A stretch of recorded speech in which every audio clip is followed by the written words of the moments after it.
Bismillahirrahmanirrahim. Alhamdulillahi rabbil alamin. Wa sallallahu ala sayyidina Muhammadin wa sallama. Assalamu alaikum, amis téléspectateurs de Wondelu TV. On est là encore présent avec heureux de vous présenter votre émission pendant le mois de Ramadan qui s'appelle Mbaaxu Koor. Aujourd'hui, on va traiter un thème très important. C'est le verset Inna salata tanha anil fakhsha'i wal munkar wa la zikrullahu akbar. La prière vous éloigne de la turpitude et du blâme, et le zikr d'Allah est plus grand. C'est ce verset qu'on va essayer de décortiquer avec un grand invité qu'on ne va plus vous présenter, qui s'appelle Cheikh Abdallah Fahmi. Donc, mais avant d'entrer dans le vif du sujet, Abdallah, ce que je voudrais vous demander d'éclairer avant, c'est qu'est-ce que c'est que le zikr d'Allah? Après votre salutation, bien sûr. Assalamu alaikum wa rahmatullahi wa barakatuh. Bismillah ar-Rahman ar-Rahim. Salatu wa salamu ala Sayyidina Muhammadin wa ala alihi wa sahbihi ajma'in. Bon, le dhikr Allah, ça veut dire c'est le rappel, la mention d'Allah. C'est de se rappeler Allah, de mentionner Allah. On le mentionne par la langue, par l'esprit, par le cœur. Donc on médite sur Allah, on pense à Allah et on énonce Allah. C'est ça le dhikr. Il y a des exercices aussi de dhikr qui sont des exercices de mémoration, d'évocation. On évoque Allah. Il y a des exercices qui sont pour les soufis très très importants et qui leur permettent vraiment de se concentrer, de se focaliser sur un nom d'Allah et de pouvoir à travers ce nom-là être en communion, en communication, en connexion avec Allah. Ok. Donc le zikr, c'est le souvenir, c'est le rappel d'Allah, c'est la mention d'un nom Allah ou des exercices qu'on fait chez les soufis. Maintenant, c'est quoi le zikr qui est plus grand quand on fait la prière? La prière t'éloigne de la turpitude et du blâme. Le zikr est plus grand. Le zikr est plus grand que la prière ou le zikr dans la prière est plus grand? Oui, mais c'est-à-dire quand Allah dit dans le Coran Inna salata tanha anil fahsha'i wal munkar, la prière éloigne du vice et de la turpitude. C'est une des fonctions de la prière. Ce n'est pas tout le sens de la prière. C'est une des fonctions de la prière de nous éloigner du vice et de la turpitude. Et c'est une fonction très importante parce que le prophète Mohammed sallallahu alayhi wa sallam dit dans un hadith Man la tanhahu salatu an al-fahsha'i wal munkar fala salata lahu. Celui dont la prière n'éloigne pas du vice et de la turpitude, sa prière est caduque. Donc c'est une des fonctions principales.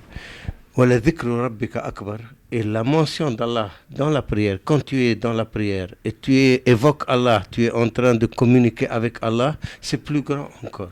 Cette fonction du dhikr, de l'évocation dans la prière, est plus grande encore que le fait de t'éloigner du vice et de la turpitude. Les deux sont des fonctions dans la prière. Parce que la prière, c'est un moment privilégié qu'Allah nous a donné pour communier et communiquer avec lui. Parce que quand quelqu'un il entre dans la prière, il fait l'ihram, Allahu Akbar, il a fait l'ihram, il s'est sacralisé. L'endroit est sacralisé, doit être pur. Donc c'est comme s'il est il est sorti de l'espace-temps ordinaire. Et il est maintenant devant son Seigneur.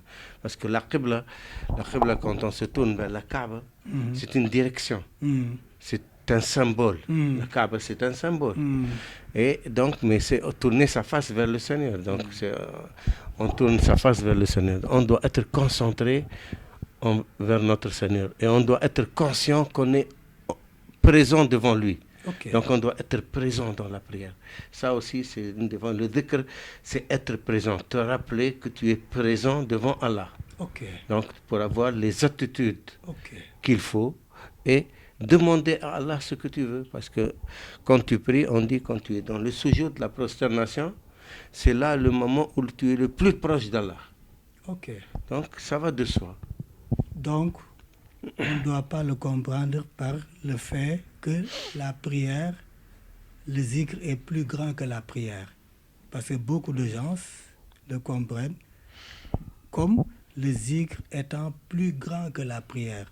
Alors que vous dites que le zikr, à l'intérieur du prière, est plus grand que tous les autres actes.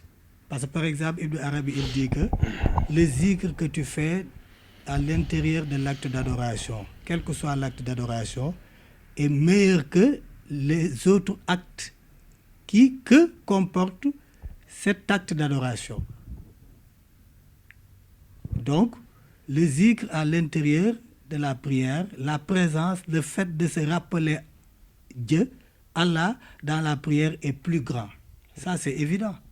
Oui, parce que si tu n'es pas présent, et tu le fais mécaniquement, sans être présent, ta prière, elle est... Peut-être les gestes que tu fais, l'intention est payée, mais ce n'est pas la prière, parce que les prières que nous faisons, si l'une d'elles seule, elle est acceptée, agréée d'Allah, elle peut te sauver de l'enfer. Donc il faut être, c'est pour être présent dans la prière. Et s'il y a beaucoup de gens, et la majorité, pour la quasi-totalité des gens n'arrivent pas à se concentrer réellement quand ils sont dans les prières. C'est des élus qui arrivent à se concentrer. Et justement, où là, le dhikr devient plus grand. Donc, on peut le comprendre comme la prière avec concentration, qu'on est auprès d'Allah, est plus élevée que la prière sans concentration. Beaucoup plus, ça n'a rien à voir. As-salatu bil khudou' wal khushu'. Le khudou', c'est avec humilité, khushu' avec crainte révérentielle.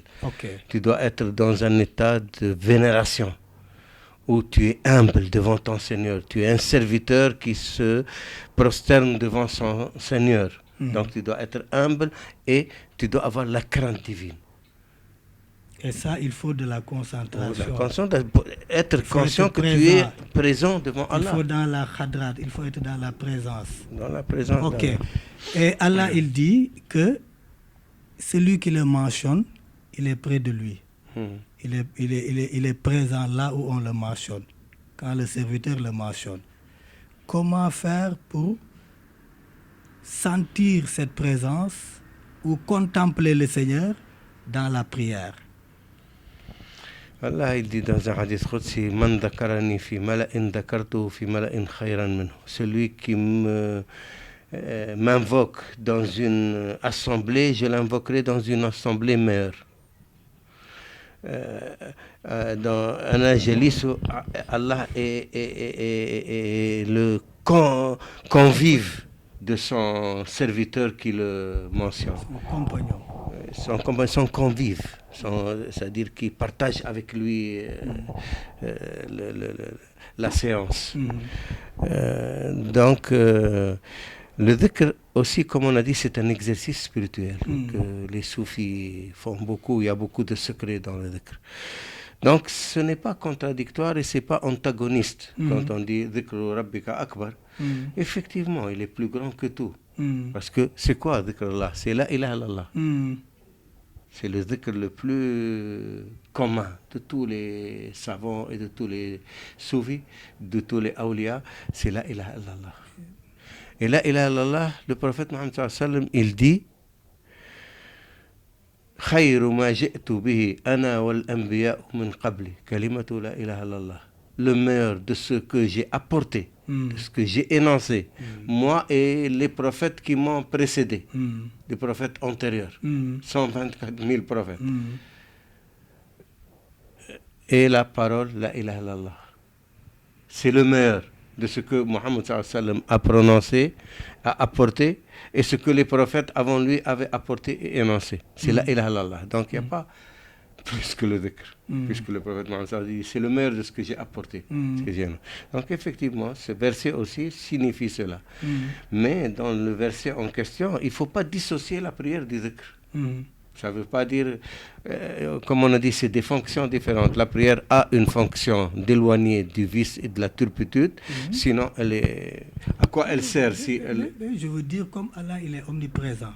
Et il dit qu'il est le compagnon de celui qui l'appelle. Donc, et le zikr est un rappel, est un souvenir. Dans la prière, on fait un entretien avec le Seigneur. On ne peut pas s'entretenir avec quelqu'un qui est absent. On s'entretient avec celui qui est présent. Donc, je veux dire, comment faire pour sentir cette présence ou bien aller au-delà de cette sensation et contempler même celui qui est présent. Dans la prière, comme on a dit, c'est le khudwa et le khushu'a. C'est l'humilité et la crainte révérentielle. C'est ça que tu vas être dans les meilleures dispositions pour s'entretenir avec ton Seigneur. En toute humilité et avec crainte révérentielle. Khudwa ou khushu'a, on a dit en arabe. Maintenant, dans les séances de dhikr, ça c'est... D'abord, il y a des conditions. Serigne Touba les a énumérées dans Masalik Jinan.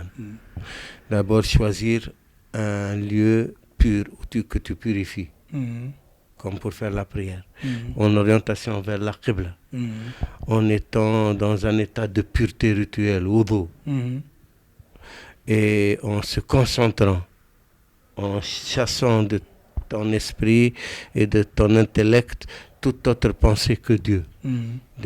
C'est pour ça qu'au début, on dit la ilaha illallah, la ilaha illallah par la langue, pour pouvoir, tu vois, jusqu'à trouver la concentration nécessaire pour se détacher de tout ce qui nous entoure. C'est comme si on est sorti du monde et on est concentré sur le nom qu'on invoque ou sur le symbole qu'on invoque ou sur l'attribut qu'on invoque. Et après, maintenant, c'est par le cœur qu'on le dit, pas seulement par la langue. Par la langue, jusqu'à ce que ça descend au cœur. Et là, tu vas sentir la présence divine de celui que tu invoques. Comme tu viens de le dire justement, tu ne peux pas invoquer ou t'entretenir avec un absent. Et Allah est omniprésent. Il est partout, il est omniprésent. Omniprésent, ça veut dire partout. Mais à quel moment du zikr qu'on sent sa présence? Au moment du zikr dans la langue ou au moment où ça descend? Ouais, au moment où ça descend dans le cœur, ça veut dire où tu seras conscient de sa présence. C'est-à-dire, ce n'est pas seulement des mots que tu dis, mais c'est une réalité que tu conçois devant toi. Tu es maintenant dans les dispositions nécessaires pour qu'Allah se manifeste à toi. Parce qu'il est là, il est omniprésent. Il est plus proche de nous que notre veine jugulaire. C'est lui qui l'a dit dans le Coran. On ne le sent pas. Parce qu'on n'est pas conscient. On n'est pas présent avec lui. C'est nous qui ne sommes pas présents avec lui. Ce n'est pas lui qui n'est pas présent avec lui. Lui, il est omniprésent. Omniprésent, ça veut dire toujours présent partout. Il ne nous quitte pas un instant. Si Dieu quittait ce monde, un instant sans regard, le monde n'existerait pas. Mais Abdallah, c'est difficile parce que même les soufis, c'est ce qu'ils cherchent. C'est le secret même de la réalisation spirituelle. Être conscient de son omniprésence. Et Seigne Bamba, il le dit dans Masalik. Quelqu'un qui ne peut pas le faire avant la prière ne pourra pas le faire pendant la prière. Donc, non, il dit celui qui ne peut pas le faire en dehors de la prière doit le faire pendant la prière. Du moins, il doit le faire s'il ne peut pas le faire en dehors de la prière. Ah bon, il ne dit pas que il faut s'entraîner avant la prière, avant de le faire? Non. Okay. Si tu n'arrives pas à sentir sa présence, avant la prière, du moins dans la prière, parce que la prière c'est un moment privilégié. Quand tu te mets devant la Qibla, devant qui tu te mets? C'est devant Allah. Donc si à ce moment-là tu n'arrives pas, tu n'arriveras pas ailleurs. C'est ça ce que dit Khadim Rasoul dans Masalik Jinan. Et effectivement, c'est-à-dire la prière, elle est faite justement pour que tu aies un entretien avec ton Seigneur. Il nous appelle 5 fois par jour. Tu sais, je vais te donner une anecdote simple. C'est dans YouTube. Des rabbins juifs. qui était à l'aéroport, dans la salle d'attente. Il attendait pour l'embarquement, dans la salle d'embarquement. Et il y avait quelqu'un qui est venu, il a déployé un journal et il a commencé à prier. C'était un musulman. Le rabbin se tourne vers son ami, il dit regarde. L'autre il regarde, il dit ah, il était étonné. Regarde tout autour comme ça. Il a dit tu vois pourquoi c'est les musulmans qui sont les seuls qui adorent Dieu sur terre aujourd'hui. Ah bon? Il a dit. Le rabbin, il a dit à son ami, rabbin, il a dit oui. Parce que eux, 5 fois par jour. Nous, seulement le samedi. Les chrétiens le dimanche. Ok. Et eux, 5 fois par jour, ils se rappellent de leur Seigneur. Donc tu vois le privilège qu'Allah nous a donné. 5 fois par jour, Allah nous appelle pour venir se présenter devant lui. Donc si on n'est pas conscient à ce moment-là qu'on est devant Allah, c'est difficile en dehors de ces moments-là. C'est plus difficile encore. C'est pas impossible, mais c'est plus difficile encore. Donc c'est pour comprendre la valeur spirituelle de la prière. Ce n'est pas seulement une obligation qu'il faut faire. Si tu ne la fais pas, tu es puni. Ça, c'est les formes. C'est le savoir exoterique qui s'occupe des formes. Mais le fond... Le fond, c'est le zikr, c'est le rappel. C'est pour ça que l'autre disait que ce zikr est plus grand que les autres actes qui sont compris dans la prière. C'est clair. L'Internet, c'est la philosophie de l'Internet. Les choses doivent être courtes. On vous remercie. Merci Abdallah Farbi. Amis téléspectateurs de Wondelu TV, on vous donne rendez-vous très prochainement pour un autre numéro de votre émission Mbaaxu Koor. Jërëjëf.